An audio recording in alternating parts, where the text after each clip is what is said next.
চল সবাই আসুক, ততক্ষণে আমরা একটা জিনিস দেখি।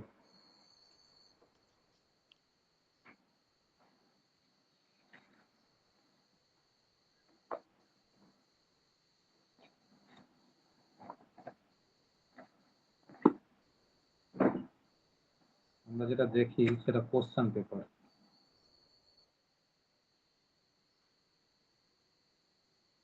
দেখ, এটা হচ্ছে 2023 সালের কোশ্চেন। দেখতে পাচ্ছিস তো সবাই?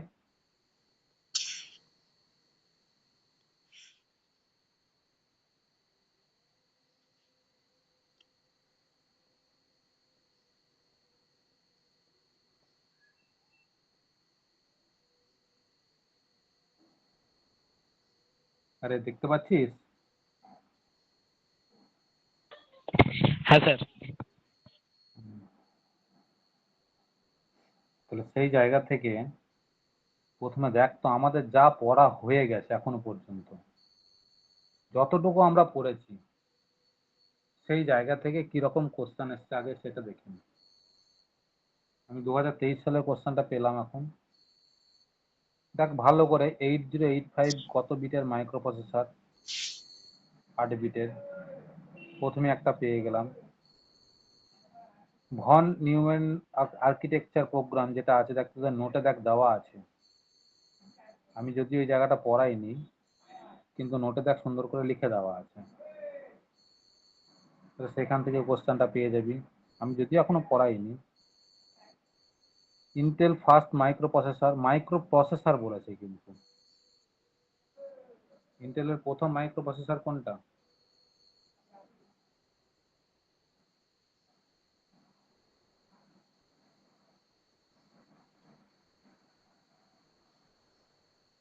প্রথম দিন ক্লাসে বলেছিলাম।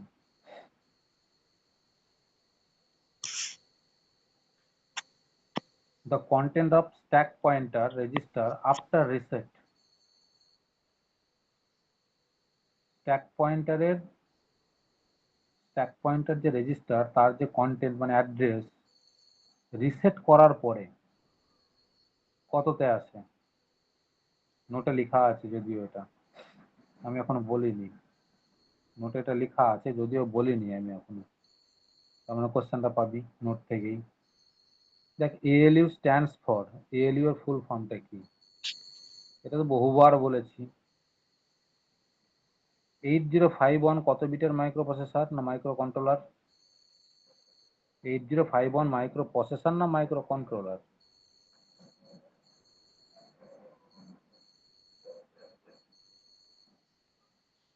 প্রথমে বল 8051 ইজ এ, অপশনগুলো দেখ ভালো করে। 8 bit microprocessor, 16 bit microprocessor, 8 bit microcontroller, 16 bit micro controller.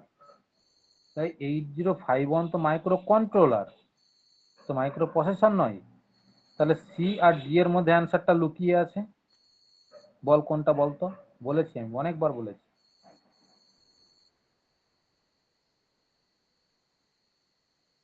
PSW কত বিটের রেজিস্টার? Program status word. পিএসডব্লিউটা অ্যাকচুয়ালি মাইক্রো কন্ট্রোলারের ক্ষেত্রে পিএসডব্লিউটা হচ্ছে মাইক্রো কন্ট্রোলারের ক্ষেত্রে প্রযোজ্য নামটা। আর এটাই পিএসডব্লিউ আর একটা নাম হচ্ছে ফ্ল্যাগ। ফ্ল্যাগটাকে আমরা বলবো কখন না, তো 80 মাইক্রো প্রসেসরের ক্ষেত্রে। মাইক্রো প্রসেসরের ক্ষেত্রে যেটা ফ্ল্যাগ, সেটাই মাইক্রো কন্ট্রোলারের নাম হচ্ছে পিএসডব্লিউ। তাহলে মাইক্রো কন্ট্রোলারের ফ্ল্যাগ, মাইক্রো প্রসেসরের ফ্ল্যাগ দেখ আমরা পেয়েছিলাম 8 বিটের। অ্যান্সার হয়ে গেল। The number of pin 8051 micro কন্ট্রোলারের কতগুলো পিন আছে? পিন ডায়াগ্রাম বলেছি 40টা। দেখে এই কোশ্চেনটাও পেয়ে গেলি। Data pointer DPTR is a কত বিট রেজিস্টার?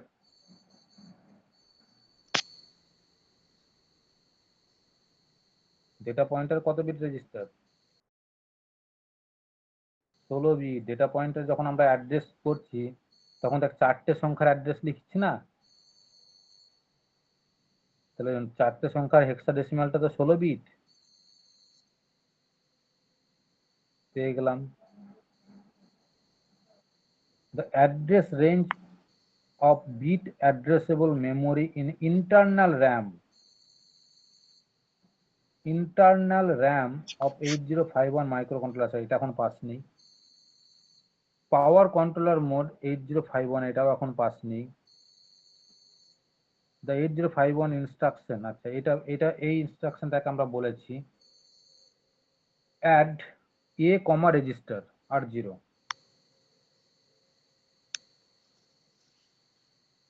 তাহলে r0 টা হচ্ছে একটা রেজিস্টার, যেখানে অ্যাট দ্য রেট মানে সেখানে ডেটা যাবে। আমরা কিন্তু সবসময় ডেটা অ্যাড্রেসিং করতে ব্যবহার করি, অর্থাৎ ডাইরেক্ট মেমোরি ডাইরেক্ট অ্যাড্রেসিং হবে, এটা একটু ভালো করে বুঝে দাও। After execution of clear instruction, CLR মানে ক্লিয়ার, মানে রিসেট করা, সমস্ত কিছু 0 0 তে প্রোগ্রাম চলে যায়। এটা জাস্ট প্রোগ্রামিং থেকে বুঝতে হবে, এটা যাক এখনো বলিনি, কিন্তু প্রোগ্রামিং এর মাধ্যমে বুঝে নিতে হয়। এটা এখন পাসনি, এলজামটা পাইনি এখনো। অর্গানাইজেশন অ্যাসেম্বলি অ্যারিথমেটিক ইনস্ট্রাকশন, আচ্ছা ওআরজি। যখন আমরা মাইক্রো কন্ট্রোলারের প্রোগ্রামিং করতে ওআরজি ব্যবহার করি, অর্গানাইজেশন করতে, তখন কিন্তু সেটা হচ্ছে ম্যাথামেটিক্যাল বা অ্যারিথমেটিক ইনস্ট্রাকশন। এটা আমরা পরে পাবো, যদিও এখনো পাইনি।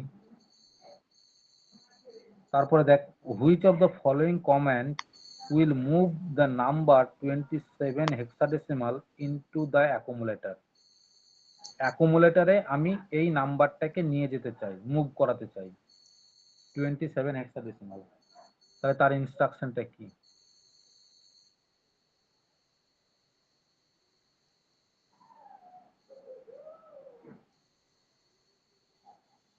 বল, এটা তো পারা উচিত।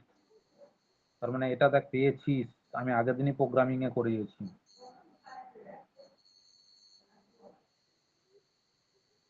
তোদেরকে হোম টাস্কে একটা প্রোগ্রাম দিয়েছিলাম, সেখানে এই ইনস্ট্রাকশনটা ব্যবহার হবে। আর আমিও একটা প্রোগ্রামিং করেছিলাম, দুটো নাম্বারকে লোড করার জন্য, দুটো নাম্বারকে স্টোর করার জন্য একটা প্রোগ্রামিং করেছিলাম, দেখ সেখানেই আছে ইনস্ট্রাকশনটা, ব্যবহার করেছি, আগের দিনই হয়ে গেছে। Which of the following command will copy the content of RAM whose address is in R0 register 0 to port 1? R0 থেকে port 1 এ আমি সেটাকে রেজিস্টার করব, কপি করব। যদি এই ইনস্ট্রাকশনটা এখনো পাইনি, তাহলে পেয়ে যাব আমরা পরে।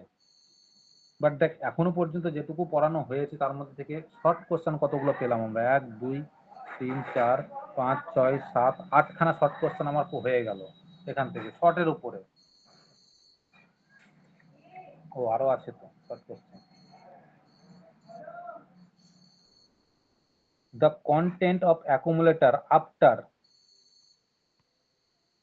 এই অপারেশনের পরে মুভ এ কমা হ্যাশট্যাগ 2b হেক্সাডেসিমাল, এই ইনস্ট্রাকশনটা দেওয়ার পরে অ্যাকুমুলেটরের কন্টেন্টটা কত হবে,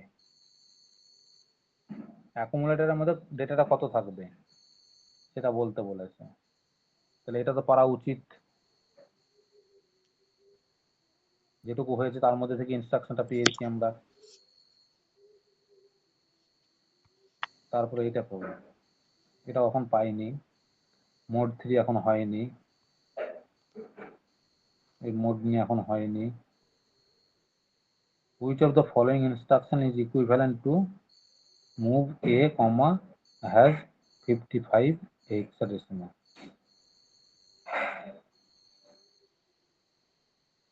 আচ্ছা এটা এখন পারবি না, তাহলে 9খানা হলো শর্ট কোশ্চেন। 20খানার মধ্যে দেখ 9খানা শর্ট কোশ্চেন আমাদের এখানে পেয়ে গেলাম। এবার লং কোশ্চেনে আসি। Draw functional block diagram of 8085 microprocessor. Functional block ডায়াগ্রামটাকে ড্র করতে বলেছে, মানে 8085 মাইক্রোপ্রসেসরের ব্লক ডায়াগ্রামটাকে ড্র করতে বলেছে। বল এটা আমাদের হয়েছে না হয়নি? এটা আমরা করেছি না করিনি?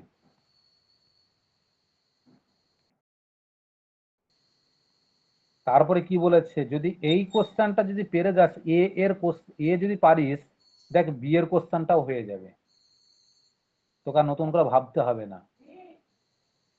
বি এর কোশ্চেনটা কি বলেছে, name 5 functional unit of 8085 microprocessor. যে ব্লক ডায়াগ্রাম গুলো করছিস সেই ব্লক ডায়াগ্রামের মধ্যে 5টা ব্লকের নাম বলতে বলেছে। তাহলে বলতো দুইয়ের দাগের এ কোশ্চেনটা যে পারবে সে কি বি এরটা পারবে না?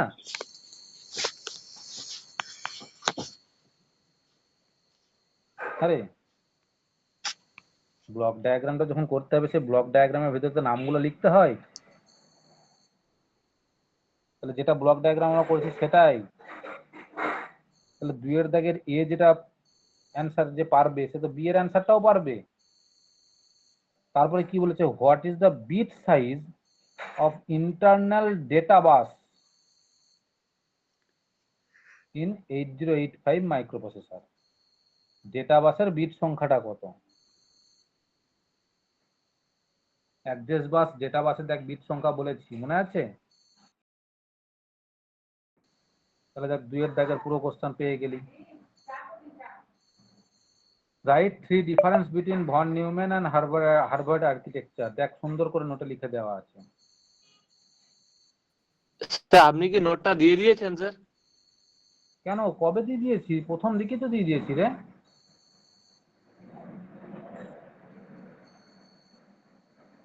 পুরো কম্প্যাক্ট নোটের সাথেই তো দেওয়া আছে একসাথে, হাতে লিখিত পাঠটা। পুরো কম্প্যাক্ট নোটের সাথে একটা হাতে লিখিত পাঠ যোগ করা নেই? আরে আছে কি নেই বলতো বাকিরা?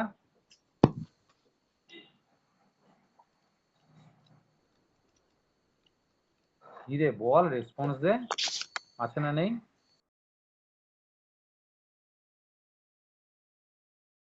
আরে কম্পিউটার প্রিন্টেরই তো বলছি, ওই সাথেই তো জোড়া আছে একসাথে। যেটা আমি দেখিয়ে দিচ্ছি তোদেরকে আজকে।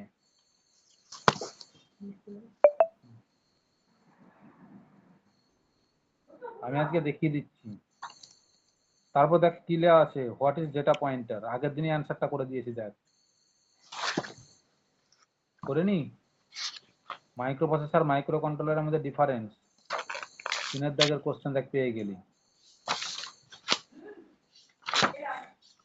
2 দাগ 3 দাগ পুরো হয়ে গেছে, করানো হয়ে গেছে আমার।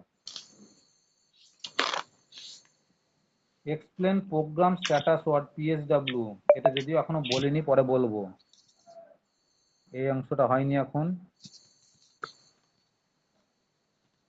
4 দাগ করিনি এখনো, 4 দাগে আমরা এখনো পৌঁছাইনি। 5 দাগে নেম ডিফারেন্ট অ্যাড্রেসিং মোড, 5 দাগের শর্ট কোশ্চেন এই কোশ্চেনটা হয়নি, কিন্তু দেখ প্রোগ্রামটা আমরা করে নিয়েছি। Write assembly language program 80851 microcontroller add 2 8-bit number stored in consecutive memory. এইটাতে দুটো 8-বিটের নাম্বার এইখানে, আর 30 হেক্সাডেসিমাল আর 31 হেক্সাডেসিমালে স্টোর আছে। স্টোর দ্য 16-বিট রেজাল্ট, যদি সেই 8-বিটের সংখ্যাটাকে যোগ করা হয় তাহলে 16-বিট তৈরি হচ্ছে। দিয়ে বলেছে স্টোর 16-বিট রেজাল্ট ইন মেমোরি লোকেশন, এইটা আর এইটাতে মেমোরি লোকেশনে স্টোর করতে বলেছে। প্রোগ্রামটা আমরা করেছি না করিনি? আরে প্রোগ্রামটা আমাদের হয়েছে না হয়নি?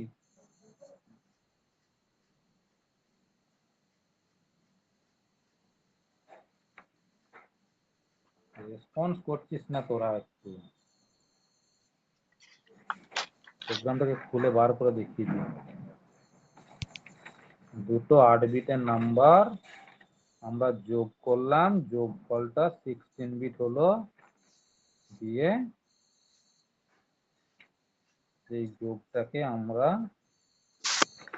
স্টোর করলাম।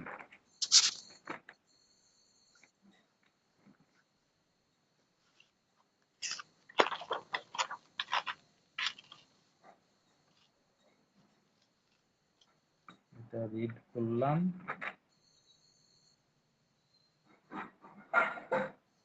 এটা 8 বিটের প্রোগ্রাম হলো।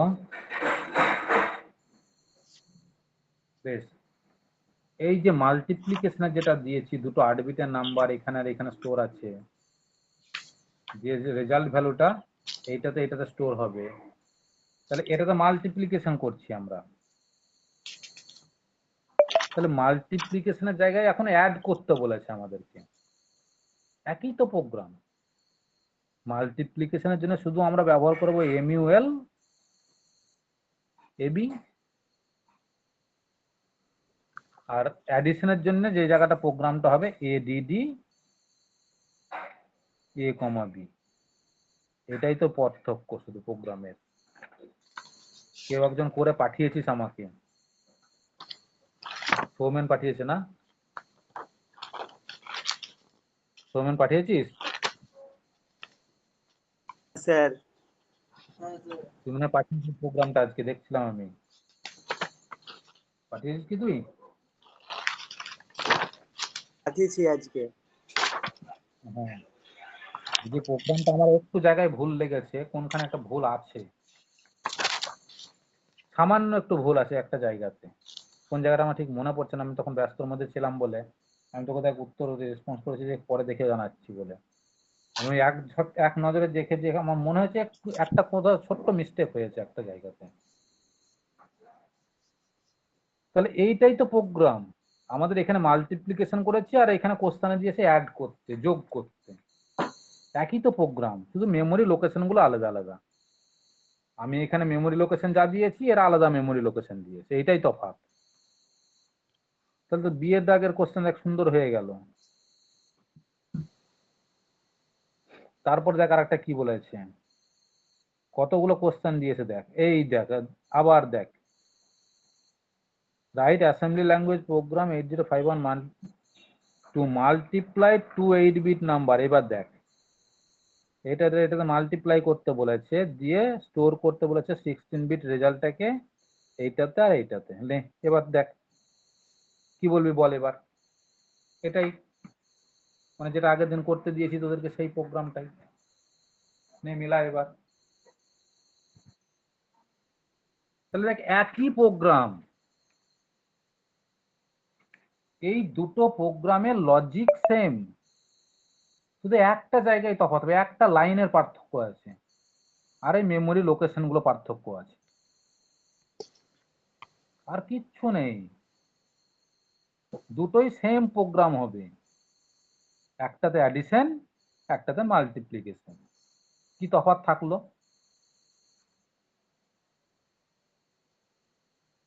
তাহলে দেখ দুটো প্রোগ্রামই আমরা পেয়ে গেছি, কিন্তু কোশ্চেন দুটো এখনো করিনি। এটারও কোশ্চেনটা করা হয়নি, এটারও কোশ্চেনটা করা হয়নি। এখানে কোশ্চেনে 2 আছে, এখানে কোশ্চেনে 3 আছে। দেখ দুটোই আবার একই কোশ্চেন, একই প্রোগ্রাম, একটাতে 6 দিয়েছে একটাতে 5 দিয়েছে। এই আবার যে কে কোশ্চেন করেছে কে জানি বাবা। দুটোতে একই রকম একই সাইজের প্রোগ্রাম, একই logic, higher bit lower bit একই লজিক। একটাতে 6 দিয়েছে একটাতে 5 দিয়েছে, দুটোতেই 5 দেওয়া উচিত ছিল। তাহলে দেখ দুটো প্রোগ্রামই আমাদের হয়ে আছে। তারপরে এদিকে কি দিয়েছে দেখি, এদিকের কোশ্চেন এখন আর টাইমার মোড গুলো করিনি এখন, যদি আমরা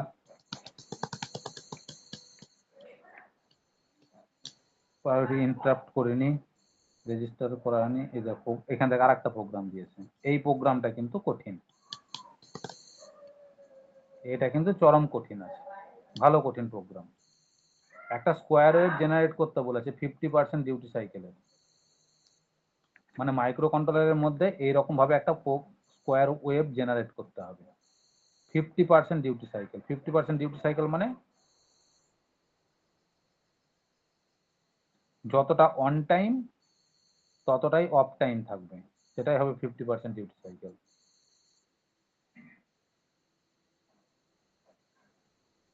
তাহলে দেখ এই পোর্শন আমি এখন এলাম না, বাট দেখ এখনো পর্যন্ত আমাদের বড় কোশ্চেনের মধ্যে দেখ দুটো দাগ 8 8 16 আর এখানে 10 26, 26 নম্বরের কোশ্চেন আমরা এখান থেকে পেয়ে গেলাম।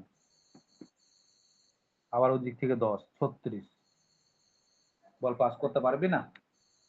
আমার যেটুকু পড়ানো হয়েছে এখন পর্যন্ত, আমি তো এখন বেশি পড়াইনি, আমি কিন্তু খুব এখন ভেতরে ঢুকিনি, এখনো খুব ওপরই আছি। তার মধ্যে দেখ 2023 সালের কোশ্চেনে সুন্দর পাস করার মতন কোশ্চেন হয়ে আছে। যদি যেটুকু পড়িয়েছি সেটুকুকেই যদি ঠিক মতো করে পড়ে রাখিস।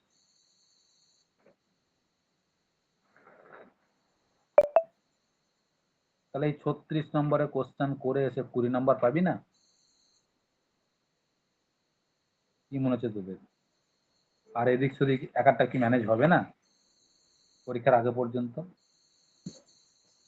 দেখ পরীক্ষার আগে পর্যন্ত আমি তো এটা পড়াই, এটাকে তো পড়াবোই, আমি 4 দাগের এটা পড়াবো, বিও পড়াবো, এগুলো সব থিওরি, এগুলো পড়াবোই।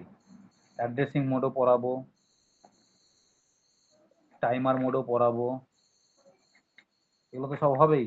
এগুলো কমন কোশ্চেন, এই জন্য আমরা বেশি পড়বো না বলেছি, মাইক্রো কন্ট্রোলার আমরা বেশি পড়বো না বলে, সেই জন্য যে অল্প পড়বো, অল্প পড়ার মধ্যে আমরা যেটুকু দরকার সেটুকু বার করে নেবো।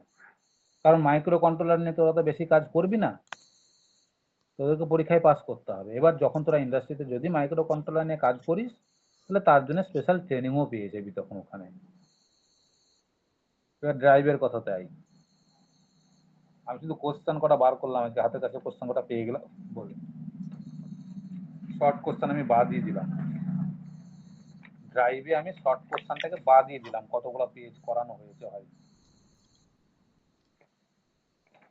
বড় কোশ্চেনেই দেখি। 2 এর দাগ দেখ পুরোটা করা হয়ে আছে। Electric drive, electric drive block diagram, electric ড্রাইভের ব্লক ডায়াগ্রাম, ইলেকট্রিক ড্রাইভের অ্যাপ্লিকেশন, প্রথম দিকের কোর্স, প্রথম দিনের পড়া এটা। ইলেকট্রিক ড্রাইভ আর মেকানিক্যাল ড্রাইভের মধ্যে অ্যাডভান্টেজ ডিসঅ্যাডভান্টেজ, প্রথম 4টা পাতার মধ্যেই আছে দেখ কোশ্চেন অ্যান্সার। এই অঙ্কটাকেই করানো আছে, এই অঙ্কটাকেই করানো আছে। 2 এর দাগ 3 এর দাগ সুন্দর করানো আছে, একদম পুরো কম্প্যাক্ট করানো আছে তোদেরকে। এবার তোরা যদি করতে পারিস, মনে রেখেছিস, তাহলে ভালো কথা, আর যদি মনে না রেখেছিস তাহলে আবার পড়ে নে একবার, কিন্তু আমি করিয়ে দিয়েছি। এই কোশ্চেনটাই করেছি অঙ্ক। 7 এর দাগ,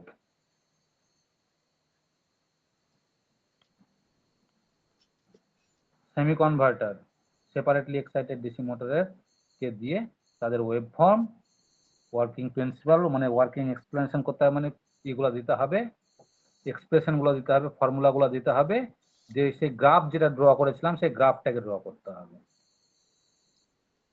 একদম দুটোই করানো হয়েছে। একটা করেছিলাম সেমি কনভার্টার করেছিলাম আমি, তোদেরকে ফুল কনভার্টারটা করে দেখাতে বলেছিলাম, আর এখানে দুটোই দিয়েছে, যে বলেছে যে কোনো একটা করতে।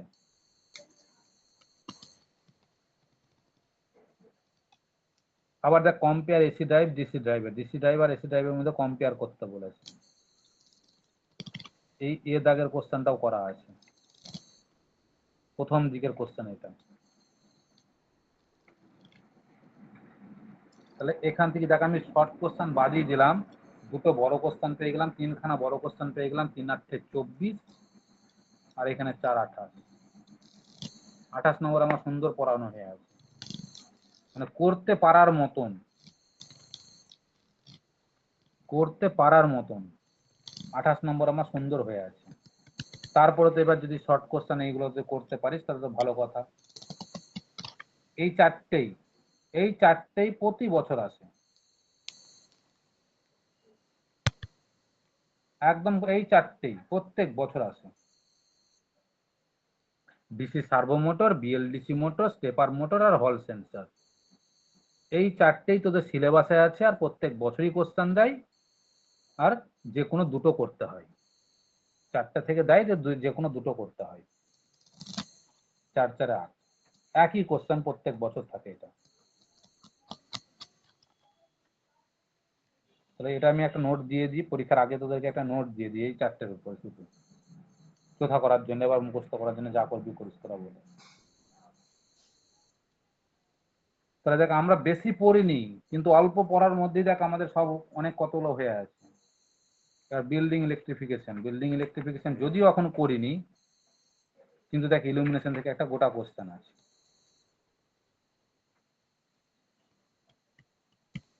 তিনের দাগের কোশ্চেনটা ইলুমিনেশন থেকে গোটা কোশ্চেন, যদিও এখন এই পোর্শনটা আমাদের এখনো ইলুমিনেশনেও করিনি। ইলুমিনেশন আমরা এতদূর এখন পৌঁছাইনি। আজকে আমি ভাবছি ইলুমিনেশনে এই জায়গাটা করব। তাহলে দেখ বিল্ডিং ইলেকট্রিফিকেশন এখন শুরুই করিনি, কিন্তু এই জায়গাটা আমাদের হয়ে আছে, হয়ে যাবে ইলুমিনেশন থেকে।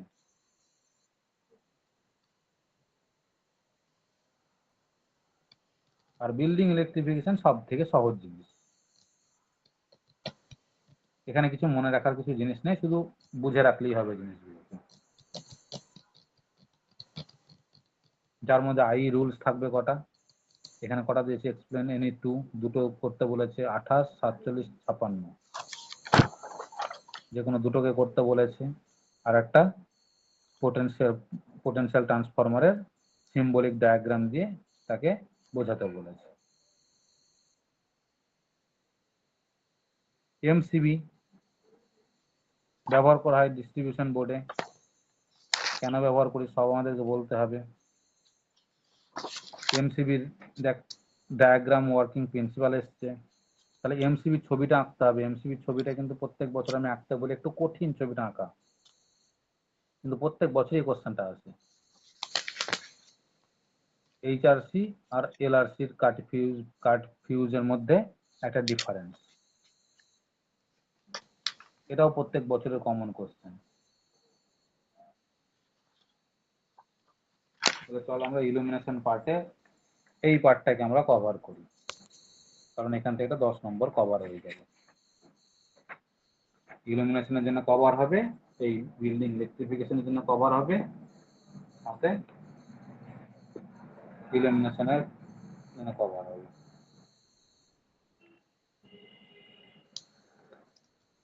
আমরা একটু মাইক্রো কন্ট্রোলার থেকে বাইরে বেরোই। তাহলে দেখ মাইক্রো কন্ট্রোলারে কিন্তু আমরা এমন কিছু বেশি পড়িনি,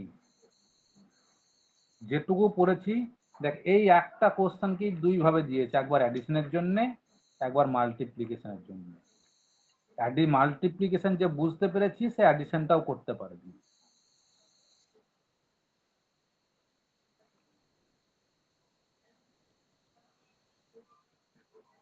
আচ্ছা উপরেরটা আমি কি করেছিলাম, যোগ করেছিলাম তো, এই তো অ্যাডিশনটা তো করাই আছে রে, আমি তো অ্যাডিশনটা করেছিলাম, যে তোদেরকে মাল্টিপ্লিকেশনটা করতে বলেছিলাম।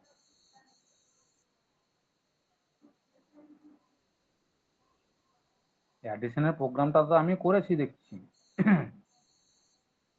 যে তোদেরকে মাল্টিপ্লিকেশনটা করতে দিয়েছিলাম।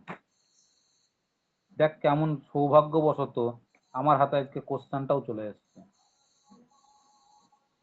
এই রকমই কোশ্চেন কিন্তু ঘুরিয়ে ফিরিয়ে তোদের সালের কোশ্চেনে আসে সেমিস্টারে। তাহলে বল প্রোগ্রামিং তোরা কি বুঝতে পেরেছিস একটু আধটু, না পারিসনি? একদম সত্যি কথাটা বলবি যে প্রোগ্রামিং তোরা একটু আধটু বুঝতে পেরেছিস না পারিসনি?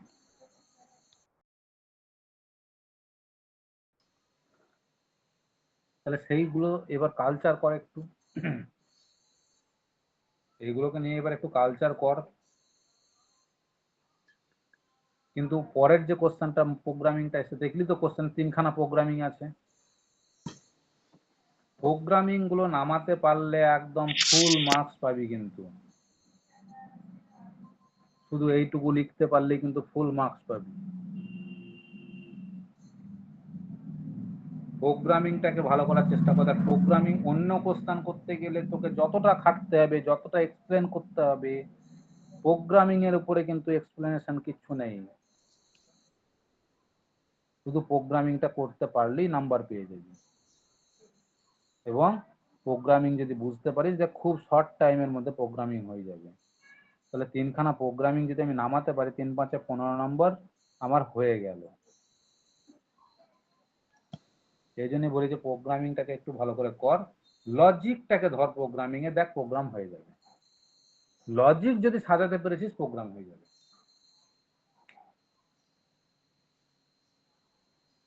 এবার চল আমরা ইলুমিনেশনের দুটো ল আছে, সে ল দুটোকে আগে করি। তো তোদের নিশ্চয় কলেজে হয়েছে।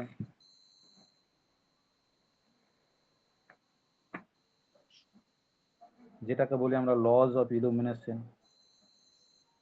এটা কমন কোশ্চেন, দুই জায়গারই, বিল্ডিং ইলেকট্রিফিকেশনও থাকবে, ইলুমিনেশনও থাকবে।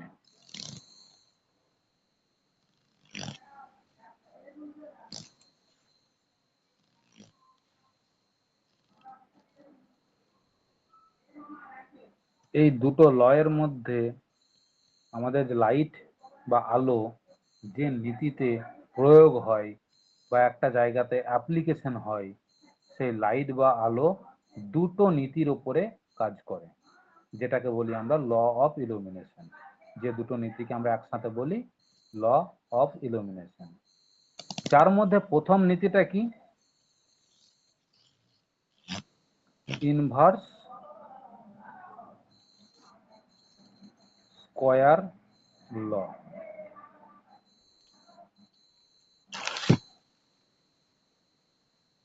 এই ইনভার্স স্কয়ার ল জিনিসটা কি ভালো করে বোঝ জিনিসটা। এখান থেকে অঙ্ক করতে গেলে কিন্তু ল দুটোকে খুব ভালো করে বুঝতে হবে, কারণ ল দুটোর ওপরেই ডিপেন্ড করে কিন্তু অঙ্কটা দাঁড়িয়ে থাকে। প্রথমে যে অঙ্কই দিক না কেন তোকে লটাকে কিন্তু কাজে লাগাতেই হবে ওখানে।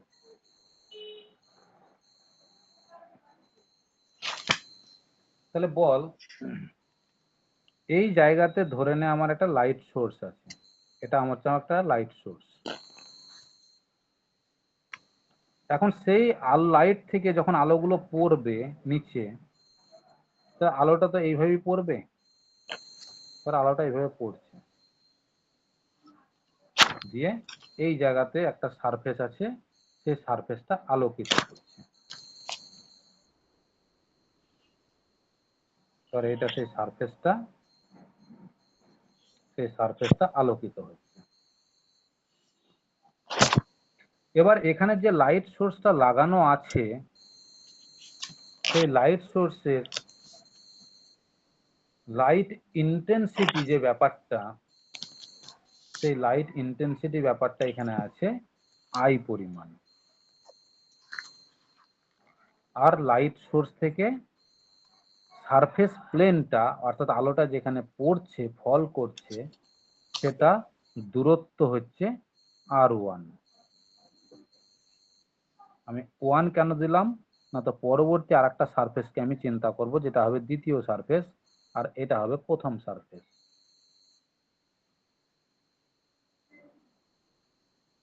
এইবার এই সারফেসে যখন আলোটা পড়ছে, তাহলে এতটুকু সারফেস তো আলোকিত হচ্ছে, তাই তো?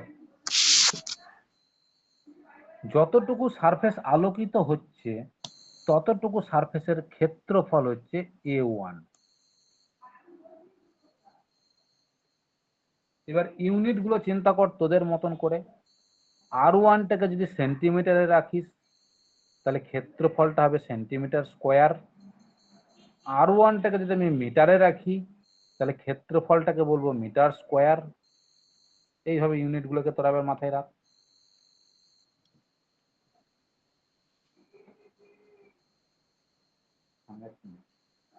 বার করে নিতে জায়গাটা।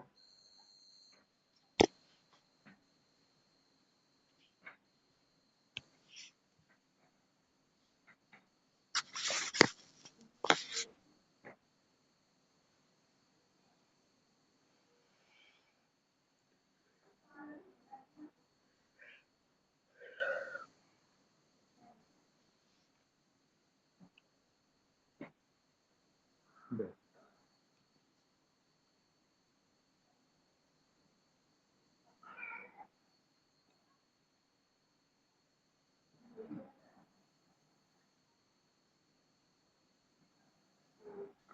R1 square.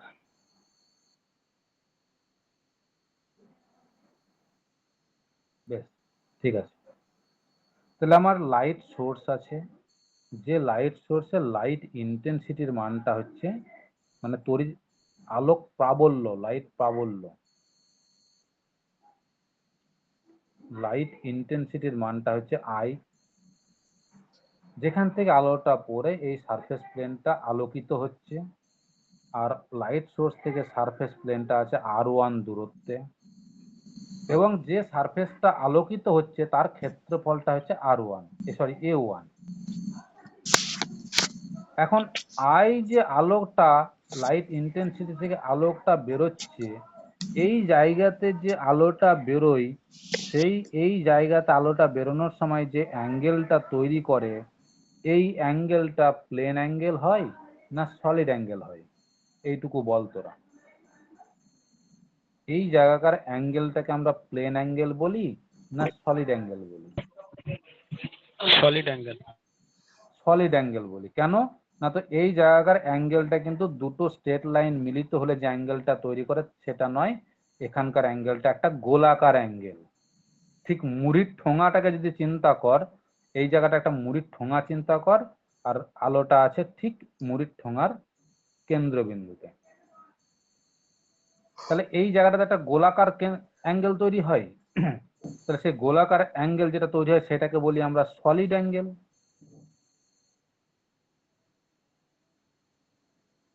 সেটাকে বলি আমরা সলিড অ্যাঙ্গেল। আর সলিড অ্যাঙ্গেলকে আমরা প্রকাশ করি সর্বদা ওমেগা দিয়ে। আর ওমেগার ইউনিটটা কি? স্টেরেডিয়ান।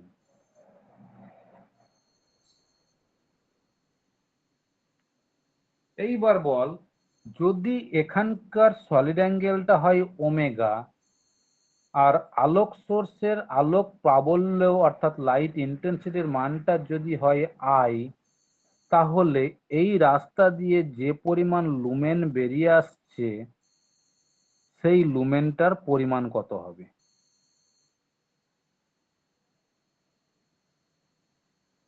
এই রাস্তা দিয়ে যে টোটাল লুমেনটা বেরিয়ে আসছে সেই টোটাল লুমেনের বা টোটাল ফ্লাক্সের মানটা কত হবে?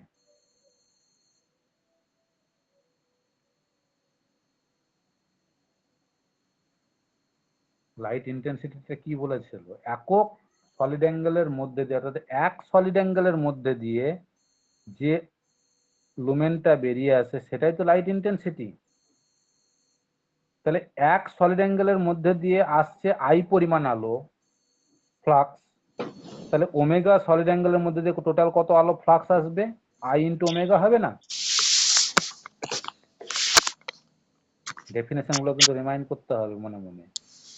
তাহলে এই জায়গা থেকে টোটাল যে ফ্লাক্স বা টোটাল যে লুমেন, ফ্লাক্সের একক তো লুমেন, তাহলে যে ফ্লাক্স বা টোটাল যে লুমেন বেরিয়ে আসছে তার পরিমাণটা হচ্ছে আই ইন্টু ওমেগা লুমেন।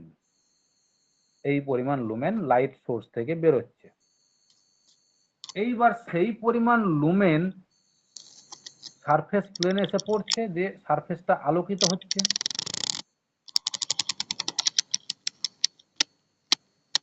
এখান থেকে আই ইন্টু ওমেগা পরিমাণ লুমেন আলোক থেকে বেরোচ্ছে, সারফেস প্লেনে এসে পড়ছে, সারফেস প্লেনটা আলোকিত হচ্ছে, আর সারফেস প্লেনটা লাইট সোর্স থেকে R1 দূরত্বে আছে, এবং এখানকার সলিড অ্যাঙ্গেলের মানটা হচ্ছে ওমেগা।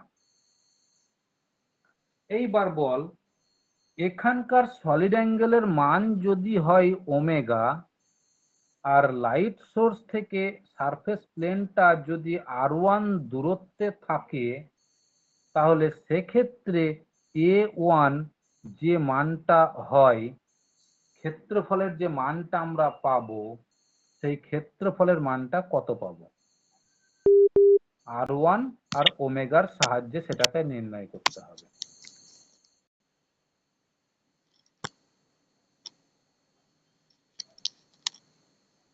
এই যে পরিমাণ ক্ষেত্রফলে আলোটা পড়ছে আলোক সোর্স থেকে, যদি সেটা R1 দূরত্বে থাকে আর ওমেগা সলিড অ্যাঙ্গেলের মধ্যে দিয়ে আসে, অর্থাৎ এখানকার সলিড অ্যাঙ্গেলের মানটা যদি আমার কাছে জানা থাকে আর দূরত্বটা যদি আমার জানা থাকে, তাহলে কতটা ক্ষেত্রফলে আলোটা পড়বে সেই ক্ষেত্রফলের মানটা হবে দূরত্ব, অর্থাৎ সলিড অ্যাঙ্গেল ওমেগা ইন্টু দূরত্বের স্কয়ার। এই ক্ষেত্রফলের মানটা হবে, এরিয়ার যে মানটা হবে সেই মানটা কিন্তু সর্বদা হবে সলিড অ্যাঙ্গেল এবং দূরত্বের স্কয়ারের গুণফলের সাথে সমান হবে এই ক্ষেত্রফলটা। তাহলে এইটুকু এবার বোঝ যে এই ক্ষেত্রফলের ওপরে এই পরিমাণ আলো এসে পড়ছে, এই ক্ষেত্রফলটার ওপরে এই পরিমাণ আলো এসে পড়ছে, অর্থাৎ আমি এখান থেকে বলতে পারি ওমেগা R1 এরিয়ার ওপরে যে লাইটটা এসে পড়ছে বা যে লুমেনটা এসে পড়ছে সেই লুমেনের মানটা হচ্ছে I ইন্টু ওমেগা। তাহলে একক ক্ষেত্রফলের ওপরে যে লুমেনটা এসে পড়বে তার মানটা কত হবে? একক ক্ষেত্রফলের ওপরে যে লুমেনটা এসে ফল করবে, এখানে একক ক্ষেত্রফলের ওপরে যে পরিমাণ লুমিনাস ফ্লাক্স এসে ফল করবে তার মানটা নিশ্চয়ই হবে I omega divided by omega R1 এর স্কয়ার। বল হবে কি হবে না?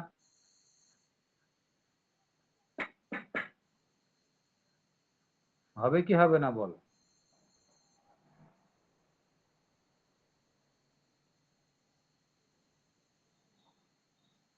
কি রে বল?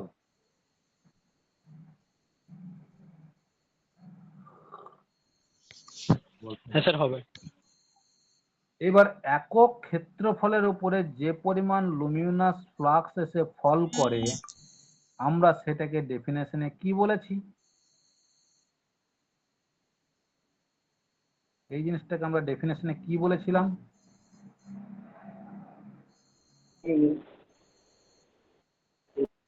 একক ক্ষেত্রফলের উপরে যে পরিমাণ লুমিনাস ফ্লাক্স এসে ফল করবে সেটাকে আমরা ডেফিনেশনে কি বলেছি?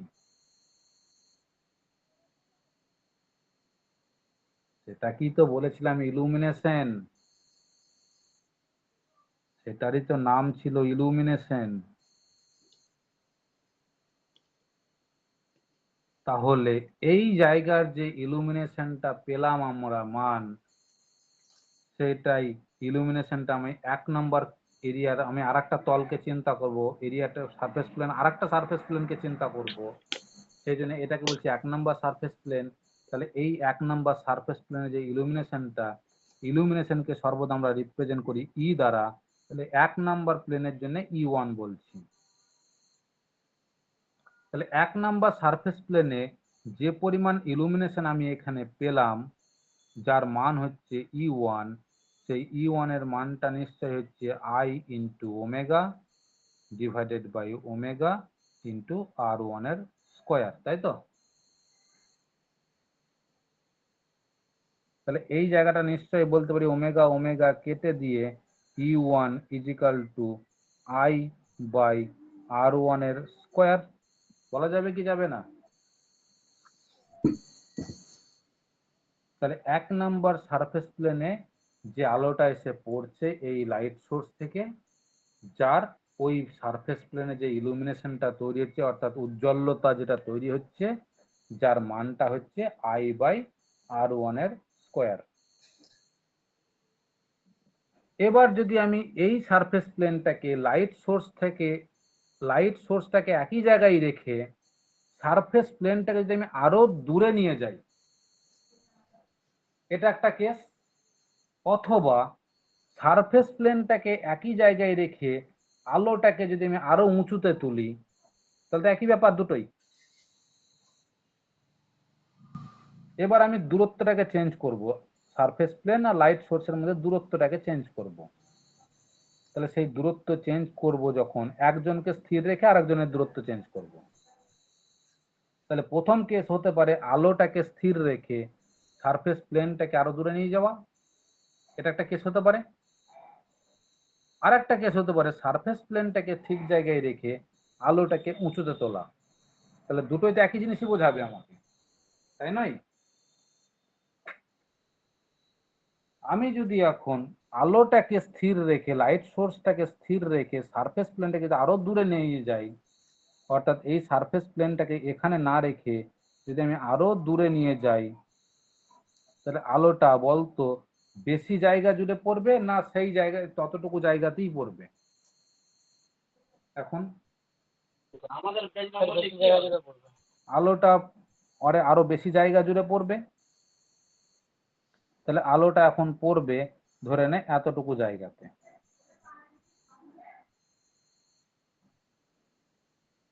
আলোটা এখন পড়ছে এতটুকু জায়গাতে।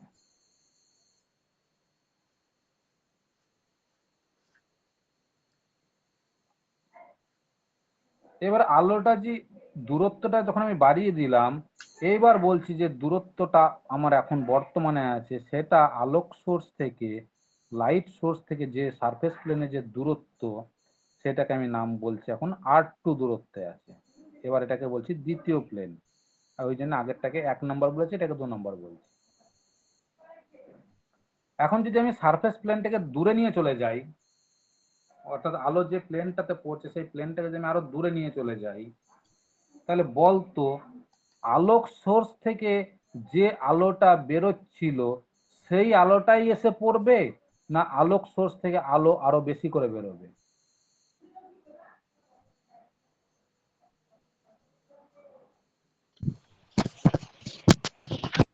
যেরকম ছিল সেরকমই তো পড়বে। অর্থাৎ টোটাল ফ্লাক্সের মানটা কি কোনো পরিবর্তন হবে এই সারফেস প্লেনের উপরে? না স্যার, স্যার পরিবর্তন হবে। কেন হবে? টোটাল ফ্লাক্সের মানটা কি পরিবর্তন হবে? না না না। টোটাল ফ্লাক্সের মানটা, অর্থাৎ আলো থেকে এখানেও থেকে আলোটা যদি এই বাল্ব থেকে আলোটা যদি এই প্লেনে পড়ে, যে পরিমাণ আলো পড়বে, যে পরিমাণ আলো বেরিয়ে আলো বাতি থেকে যে পরিমাণ আলো বেরোবে যেখানে পড়বে, যদি প্লেনটা আরো দূরে নিয়ে যায় তাহলে আলোর বাতি থেকে তো সেই আলোটাই বেরোবে, আলো তার কোনো পরিবর্তন হবে না। অর্থাৎ যে ফ্লাক্সটা বেরোচ্ছে লাইট সোর্স থেকে সেটার কি কোনো পরিবর্তন হবে প্লেনটাকে দূরে সরালে? টোটাল ফ্লাক্সের মানটা কিন্তু কোনো পরিবর্তন হবে না, সেটা আই ওমেগা যেটা ছিল সেটাই থেকে যাবে, অর্থাৎ রিমেন সেম, একই থেকে যাবে, আলোর পরিমাণটা কিন্তু একই থেকে যাবে। কিন্তু এখন আগে যে ক্ষেত্রফলে আলোটা এসে পড়ছিল এই সারফেস প্লেনের ক্ষেত্রফলটা কি একই থাকবে না ক্ষেত্রফলের পরিবর্তন হবে? আগে যতটুকু জায়গা জুড়ে আলোটা পড়ছিল এখন তো নিশ্চয়ই আরো বেশি জায়গা জুড়ে আলোটা পড়ছে, তাহলে ক্ষেত্রফলের মানটা তো পরিবর্তন হবে। তাহলে সেই অর্থে বলছি এখনকার আলো পড়ার ক্ষেত্রফলটা হচ্ছে A2। তাহলে এরিয়াটা এখন বলছি, এরিয়ার মানটা হচ্ছে আমার এখন A2।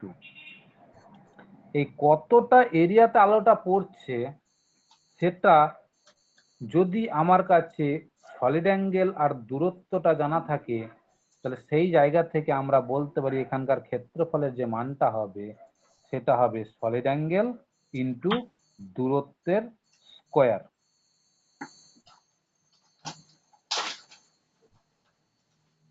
তাহলে আগে দেখ এইবার কি হচ্ছে, এই পরিমাণ ক্ষেত্রফলের উপরে এই পরিমাণ আলো এসে পড়ছে, এই পরিমাণ ক্ষেত্রফলের উপরে এই পরিমাণ আলো এসে পড়ছে। তাহলে এখান থেকে বলতে পারি আমরা এরিয়া ওমেগা R2 ক্ষেত্রফলের ওপরে যে পরিমাণ আলো এসে পড়ছে সেটা হচ্ছে আমার লাইট যেটা পড়ছে তার পরিমাণটা হচ্ছে I ইন্টু ওমেগা পরিমাণ। তাহলে এবার দেখি একক ক্ষেত্রফলে কত পড়বে, তাহলে সেটাও তো হবে I into omega by omega into R2 square পরিমাণ। তাহলে এই যে জিনিসটা এখন বার করলাম এই জিনিসটা নিশ্চয় একক ক্ষেত্রফলে আলোর পরিমাণ এই প্লেনের উপরে, এই একক ক্ষেত্রফলে আলোর পরিমাণটাই তো আমার ইলুমিনেশন। তাহলে এটাও তো আমাকে ইন্ডিকেট করছে এখন ইলুমিনেশন। কোথাকার ইলুমিনেশন? এটা দ্বিতীয় প্লেনের উপরে, যে কারণে এটাকে E2 নাম দিচ্ছি। তাহলে E2-র যে হিসাবটা আমরা পাচ্ছি, অর্থাৎ সেখান থেকে পাচ্ছি I into omega divided by omega into R2-র স্কোয়ার। ওমেগা ওমেগা যদি কেটে যায় তাহলে সেখান থেকে E2-র মানটা পাচ্ছি আমি ওমেগা বাই R2 তার স্কোয়ার। প্রথম যে তলটা ছিল সেখানকার যে ইলুমিনেশনের মানটা সেটা পেয়েছি এইটা। তলটাকে, আলোর সারফেস প্লেনটাকে যে দূরত্ব পরিবর্তন করলাম সেখানকার ইলুমিনেশনের মানটা পেলাম এইটা।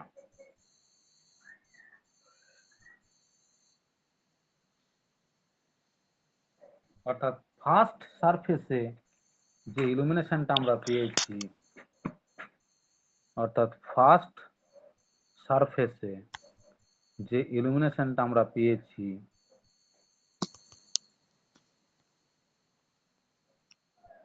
সেটা হচ্ছে E1 is equal two I by R1 এর স্কোয়ার।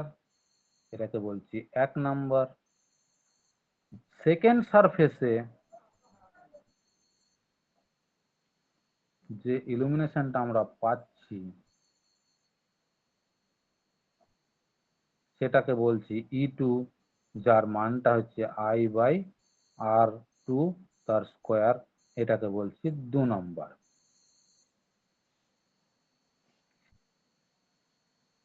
এবার আমি যদি ইন জেনারেল একটা কমন ভাবে চিন্তা করি, যদি আমি ইন জেনারেল আমি একটা কমন ভাবে চিন্তা করি যে আলোক সোর্সের মানটা হচ্ছে, লাইট ইন্টেন্সিটির মানটা হচ্ছে I,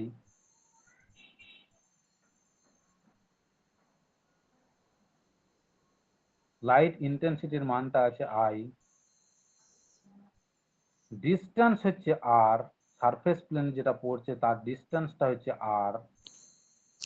তাহলে সেই ডিস্টেন্সের উপরে যে ইলুমিনেশনটা হবে সেটাকেও নিশ্চয়ই বলতে পারি I বাই R স্কোয়ার। তাহলে সেটাকে যদি আমি 3 নাম্বার ইকুয়েশন বলি, এবার এই তিনটে ইকুয়েশনকে চিন্তা করে দেখ, যদি এখানে প্রত্যেকটা কেসেই লাইট ইন্টেন্সিটিটা তো একই আছে না আলাদা করেছি? এই তিনটে কেসের ক্ষেত্রে লাইট ইন্টেন্সিটি কি আমরা কি কোনো পরিবর্তন করেছি? আলোক সোর্সের ইন্টেন্সিটিটাকে কি কোনো পরিবর্তন আমরা করেছি?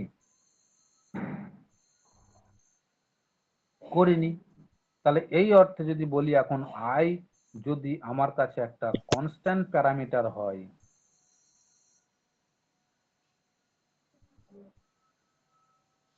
I যদি আমার কাছে একটা কনস্ট্যান্ট প্যারামিটার হয় তাহলে সেই জায়গা থেকে আমরা বলতে পারি E সমানুপাতিক 1 বাই R স্কোয়ার।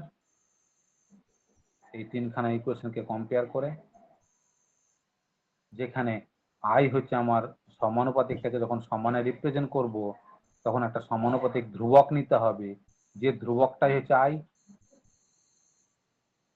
তাহলে এই তিনখানা ইকুয়েশন থেকে কি আমি এই ইকুয়েশনটাকে কনক্লুশন ড্র করতে পারি না পারি না? আরে এই তিনখানা ইকুয়েশন থেকে কি আমি তাহলে একটা কনক্লুশন ড্র করতে পারি না পারি না?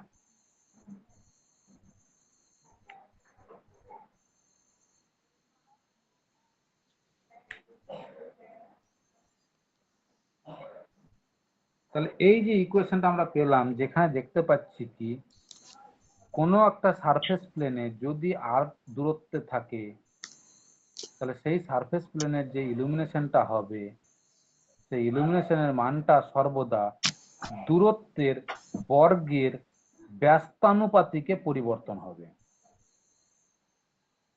সারফেস প্লেনটাকে যদি আমি দূরত্ব পরিবর্তন করি লাইট সোর্স থেকে, তাহলে সেই সারফেস প্লেনের যে ইলুমিনেশনের পরিবর্তনটা হবে সেটা হবে সারফেস প্লেনের দূরত্বের বর্গের ব্যস্তানুপাতিক ইলুমিনেশনের মানটা পরিবর্তন হবে।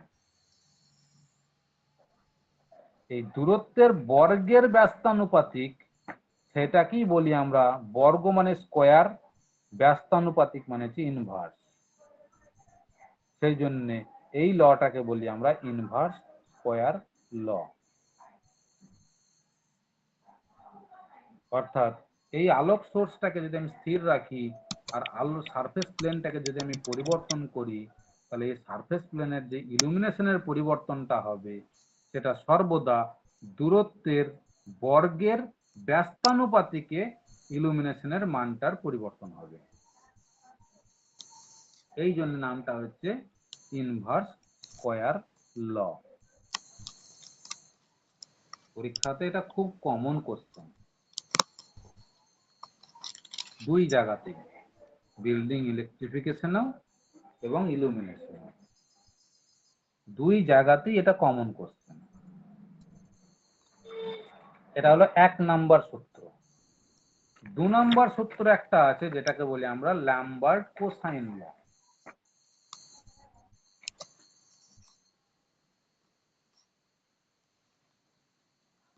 দু নম্বর সূত্রটা হচ্ছে আমার ল্যামবার্ট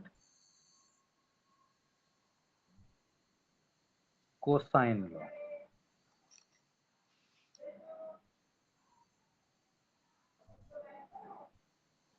কজন আছিস তোরা?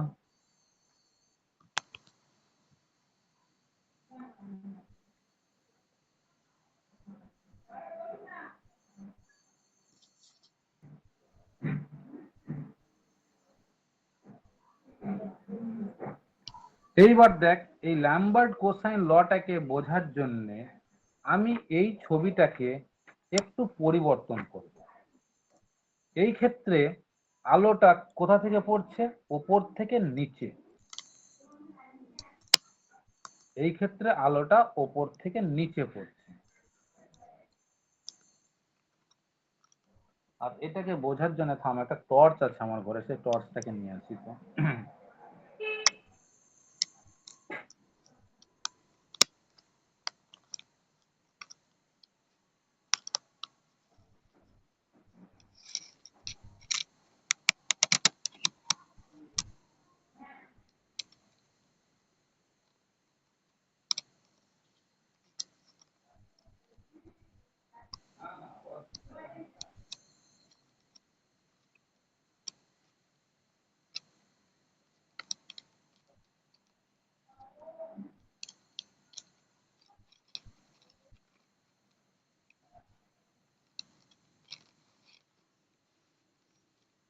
বেশ, টর্চ পেলাম না, কিন্তু তোরা মোবাইল তো দেখেছিস, সবাই মোবাইল তো চালিয়েছিস।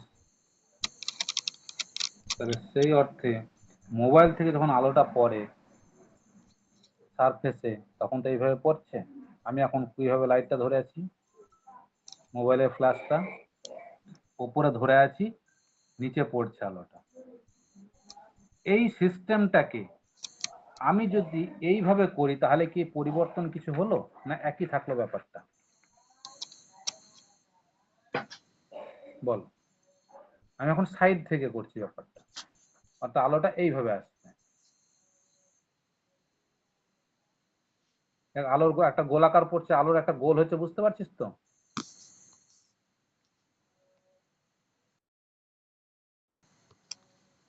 তাহলে এইভাবে একটা আলোর গোল দেখতে পাচ্ছি আমি।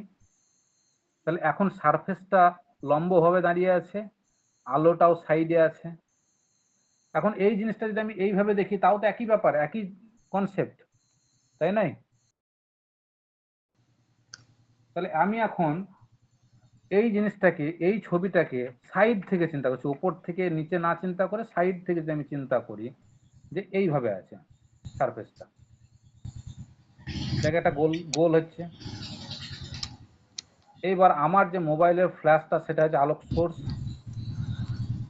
আর যতটুকু জায়গাতে তোরা গোলটা দেখছিস সেটা হচ্ছে সারফেস প্লেনের আলোর ক্ষেত্রফল। এখন লাইট সোর্স থেকে ওই ক্ষেত্রফলের দূরত্ব যদি হয় আর, মনে মনে চিন্তা করে এবার, লাইট সোর্স থেকে ওই ক্ষেত্র আলো যেখানে পড়ছে সেই ক্ষেত্রফলটার দূরত্ব হচ্ছে আর, আর যেখান থেকে আলোটা বেরোচ্ছে সে তার লাইট ইন্টেন্সিটির মানটা হচ্ছে আই। তাহলে যে এরিয়াটাতে আলোটা পড়ছে সেই এরিয়াতে ক্ষেত্রফল, সেই এরিয়ার ইলুমিনেশনের মানটা কত? আমরা এখানে যে হিসাবটা পেলাম সেটাই।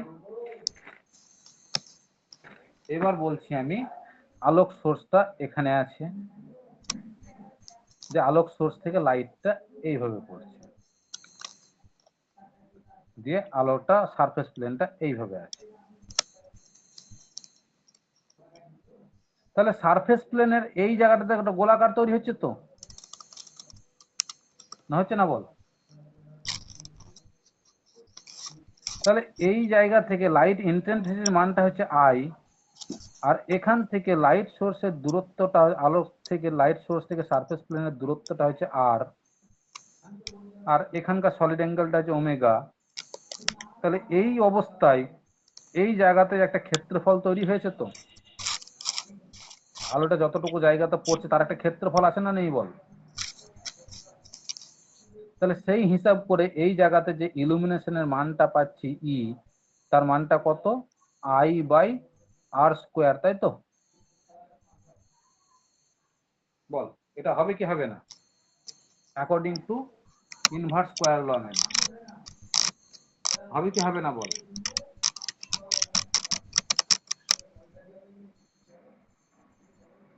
বল এটা বুঝতে পারলি না পারলি না বল?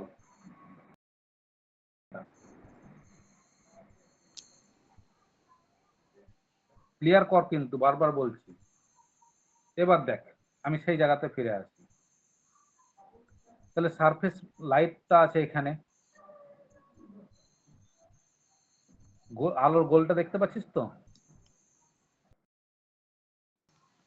তাহলে আলো থেকে, ক্যামেরার যে ফ্ল্যাশ থেকে যে আলোটা বেরোচ্ছে, যে ফ্ল্যাশ থেকে আলোটা বেরোচ্ছে, তাহলে ক্যামেরার ফ্ল্যাশ থেকে যে আলোটা বেরোচ্ছে, অর্থাৎ মোবাইলের ফ্ল্যাশ থেকে যে আলোটা বেরোচ্ছে, মোবাইলের ফ্ল্যাশ থেকে এই খাতার যে পাতাটা আছে সেই পাতার দূরত্বটা হচ্ছে আর, আর ফ্ল্যাশ থেকে যে আলোটা বেরোচ্ছে তার ইন্টেন্সিটিটা হচ্ছে আই। তাহলে সেই অর্থে ওই যতটুকু জায়গাতে যে আলোটা পড়ছে সেই জায়গার ইলুমিনেশনের মানটা হচ্ছে E equal to I by R square. এইভাবে আমরা একটা ইলুমিনেশনের ভ্যালু পেলাম। এখন ভালো করে দেখ, এই অবস্থায় লাইট সোর্স থেকে সারফেস প্লেনটা 90 ডিগ্রি অ্যাঙ্গেলে আছে তো?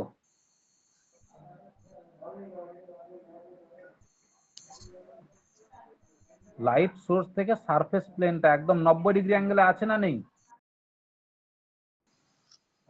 তাহলে এই অবস্থাটা আছে। এখন এই অবস্থাটা আর এই অবস্থাটা তো সেম সেম ব্যাপার। তাহলে ইনভার্স স্কোয়ার ল তখনই প্রযোজ্য, ইনভার্স স্কোয়ার লটা তখনই প্রযোজ্য হবে যখন লাইট সোর্স থেকে সারফেস প্লেনটা একদম 90 ডিগ্রি অ্যাঙ্গেলে আছে, তখনই একমাত্র ইনভার্স স্কোয়ার লটা প্রযোজ্য হবে। তাহলে এই অবস্থাতেও দেখ, আমি সারফেস, লাইট সোর্স থেকে সারফেস প্লেনটাকে একদম 90 ডিগ্রি রেখেছি, তার মানে এখনো পর্যন্ত আমার ইলুমিনেশনের মানটাকে বের করতে গেলে ইনভার্স স্কোয়ার ল দিয়েই হয়ে যাবে। এইবার তাহলে এই অবস্থা পর্যন্ত যতক্ষণ আমি ইলুমিনেশন মেজারমেন্ট করছি ততক্ষণ আমার ইনভার্স স্কোয়ার ল দিয়েই হয়ে যাচ্ছে, কারণ লাইট সোর্স থেকে সারফেস প্লেনটা এখন 90 ডিগ্রি অ্যাঙ্গেলে আছে। কিন্তু আমার যদি লাইটটা যদি কোনো কারণে বাঁকা হয় এরকম করে, তাহলে বল ইলুমিনেশন চেঞ্জ হয়ে গেল না হলো না? হয়ে গেল। অথবা লাইট সোর্সটা সেম রেখে সারফেসটা যদি বাঁকা হয় এরকম করে, তাহলে ইলুমিনেশনের পরিবর্তন হলো না হলো না? হলো। তাহলে আমি লাইট সোর্সটাকে সারফেস প্লেন, লাইট সোর্সটাকে ফিক্স রেখে সারফেস প্লেনটাকে অ্যাঙ্গেল করতে পারি, অথবা সারফেস প্লেনটাকে ফিক্স রেখে লাইটটাকে অ্যাঙ্গেল করতে পারি। দুটোই কিন্তু একই ব্যাপার, দুটোই কিন্তু একই জায়গায় ইন্ডিকেট করছে, একই জিনিসকেই বোঝাচ্ছে। কিন্তু খাতাতে আমাদেরকে হিসেব করতে হবে, তো সেই হিসেব করার জন্য আমি বলছি লাইট সোর্সটা সেম থাকলো, যে সারফেস প্লেনটা 90 ডিগ্রি না রেখে থিটা অ্যাঙ্গেলে অ্যাঙ্গেল করলাম, ইনক্লাইন করলাম থিটা অ্যাঙ্গেলে। 90 ডিগ্রি ছিল, থিটা অ্যাঙ্গেল পরিবর্তন করলাম। অর্থাৎ সারফেস প্লেনটা এই ছিল, সারফেস প্লেনটা এই না রেখে আমি সারফেস প্লেনটাকে 90 থিটা অ্যাঙ্গেল পরিবর্তন করলাম। তাহলে এই অ্যাঙ্গেলটা আমার কাছে থিটা।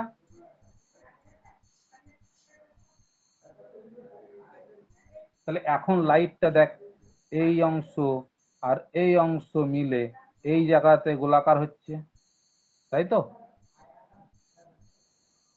তাহলে এই গোল আর এই গোল দুটো কি একই হবে না আলাদা হবে? এই ক্ষেত্রে বলটা কি সেম থাকবে না আলাদা হবে? নিশ্চয় আলাদা হবে। জায়গা থেকে এই থিটা অ্যাঙ্গেল পরিবর্তন করার জন্য এই সারফেস প্লেনে যে ইলুমিনেশনটা হচ্ছিল সেটা তো আমার ইনভার্স স্কয়ার ল দিয়েই হয়ে যাচ্ছিল, কারণ লাইট সোর্স থেকে সারফেস প্লেনটা 90 ডিগ্রি অ্যাঙ্গেলে প্রযোজ্য ছিল ততক্ষণ। কিন্তু সারফেস প্লেনটা ওই 90 ডিগ্রি থেকে যখনই থিটা অ্যাঙ্গেল পরিবর্তন করলো, এই সারফেস প্লেনের ওপরে তো এবার ইলুমিনেশনের মানের পরিবর্তন হলো। তাহলে ইলুমিনেশনের মানের কত পরিবর্তন হলো এই জায়গা থেকে, যে জায়গায় ছিল তার থেকে এই জায়গাতে ইলুমিনেশনের মানের কত পরিবর্তন হলো? তাহলে এখন বর্তমান ইলুমিনেশনের মানটা, অর্থাৎ after change angle, after change angle theta degree, এই থিটা ডিগ্রি চেঞ্জ করার পরে যে ইলুমিনেশনের মানটা পাবো আমরা, সেটা কত পাবো? সেটা পাবো আমরা ইনভার্স স্কয়ার লতে 90 ডিগ্রি থাকা, অর্থাৎ সারফেস প্লেনটা এই অবস্থায় না থেকে এই 90 ডিগ্রি থাকলে যেটা পেতাম আমরা, সেটা কত পেতাম? I/r² পেতাম। কিন্তু যেহেতু থিটা চেঞ্জ হয়ে গেল, তাই ইলুমিনেশনের মানটাও পরিবর্তন হবে, যেটা সেটা হবে ল্যাম্বা ইনভার্স স্কয়ার লতে যেটা হতো তার সাথে কস থিটা গুণ করলেই যে মানটা আসবে সেই মানটাই আমরা ইলুমিনেশন পাবো। যেহেতু কস থিটা গুণ করে সেই বর্তমান ইলুমিনেশনটা আমরা পেয়ে যাচ্ছি, তাই সায়েন্টিস্ট ল্যাম্বার্ট এটাকে আবিষ্কার করেছিল বলে সেটাকে আমরা বলি ল্যাম্বার্ট কোসাইন ল। যেহেতু কস থিটার উপরে ডিপেন্ডেন্ট বলে।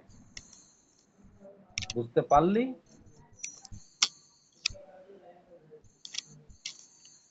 ক্লিয়ার হলো জায়গাটা না হলো না বল?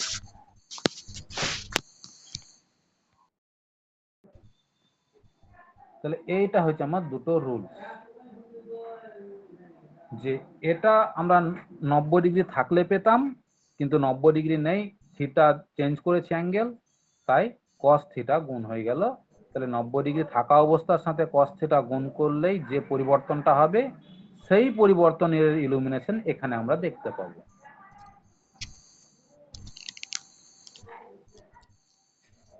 যেহেতু কস থিটার সাথে রিলেটেড এবং সায়েন্টিস্ট ল্যাম্বার্ট এটাকে আবিষ্কার করেছিল বলে ল্যাম্বার্ট কোসাইন ল বলি।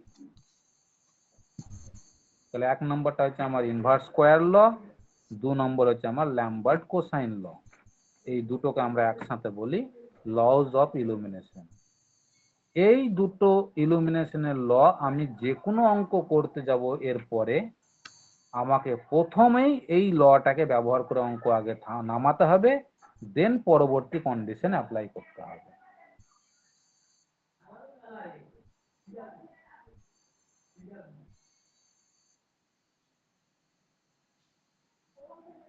বেশ, এটুকুই কর, পরের দিন অঙ্ক করে নেবো আমরা কথা, কারণ এখান থেকে অঙ্ক খুব কমন অঙ্ক, করতেই হবে।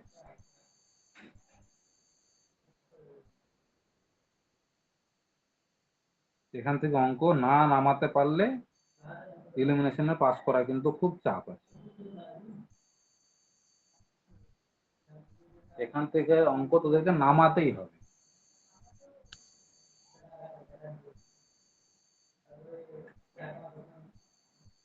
বেশ ঠিক আছে, রাখ, এটুকু থাক আজকে। বাকিদেরকে সবাইকে বল একটু ক্লাসে জয়েন করতে। এত কম ছেলে থাকলে না ক্লাস করতে অতটা ভালো লাগে।